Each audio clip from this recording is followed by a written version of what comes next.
Welcome back guys to the new game review, and today we have the game called Die in the Dungeon. The game is incredible for what it is, having an amazing duality of puzzle-like, dice rolling and deck building mechanics.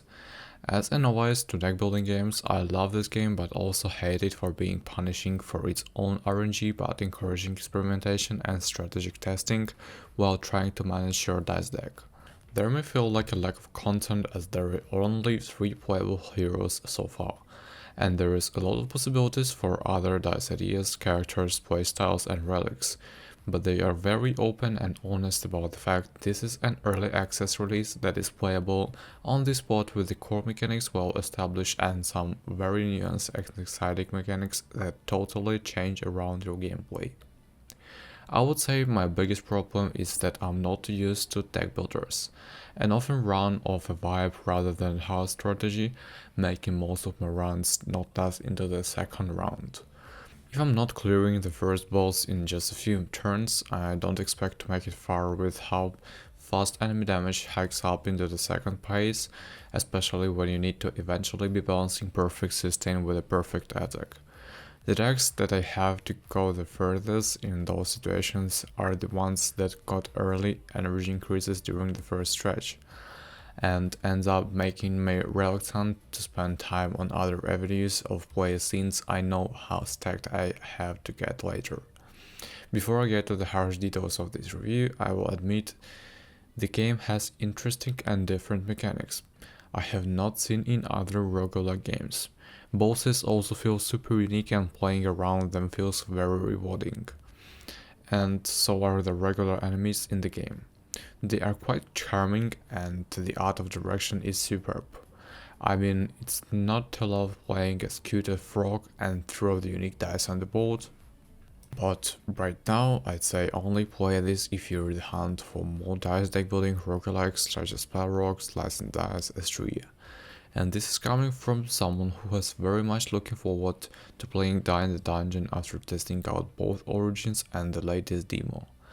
Thing is, while the music and whole feel the world is fantastic, this early access is just not that great, to be honest. So I want to share the feedback with the developers after completing 2 runs, 1 loss and 1 win. List of issues, at least to me personally, as for now. The first, the tooltips are not shown in the lot of menus. Well, in the map you cannot review the properties of dice inside the bag. If I have to make a choice for my dice, I need always know what those properties are doing. I don't have the perfect memory. The second, information is not always fully disclosed. E.g., reaching dice, it says it will restore HP every turn and then decrease.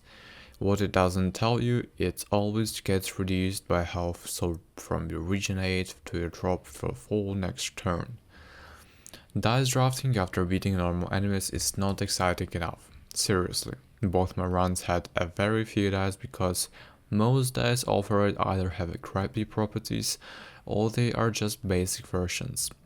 The most exciting dice usually come from the act bosses, but I'd wish at least elite fights offered the cool dice too. Runtime is super long. Maybe I'm stupid and need the time to think, but Jesus, both runs ended up lasting about 2 hours and 50 minutes, and I lost the first run because of the normal enemies trapping me after unlucky dice pulling the end of Act 3. Horrible optimization issues. I thought it was my PC, but I saw other people on the forum saying the same thing. This game loads sometimes up to 5 to 8 seconds for the screen transitions. When you hover over tooltips, the game slaughters, as in most roguelikes. That's most of the stuff off the top of my head. I won't review the balance of the game because I've only played it twice, but I didn't notice a massive balancing issues. Maybe the ramp up of the roll stats for enemies in Act 2 and 3 is a bit too much and makes some dice properties is near useless. Like the one that positions for 2 on an enemy that has 70 plus HP in Act 3, this just feels like a wasted slot of a dice. Anyway, I don't want to sound too negative. Overall, this game has a very strong potential, but I was quite surprised after waiting so long for it. It definitely feels very half-baked at the moment, and I understand it's the early access, but come on. These days, devs use EA as excuse to get funding for the development, which is totally fine, but if you're playing by these rules, then it will be great to wait for the game to be polished enough to be enjoyable without all the extra content that's supposedly coming in the future.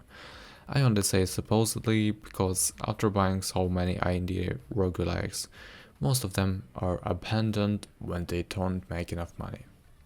So thank you guys for watching this review. Don't forget to subscribe, hit the like button and set up notifications to not miss any videos.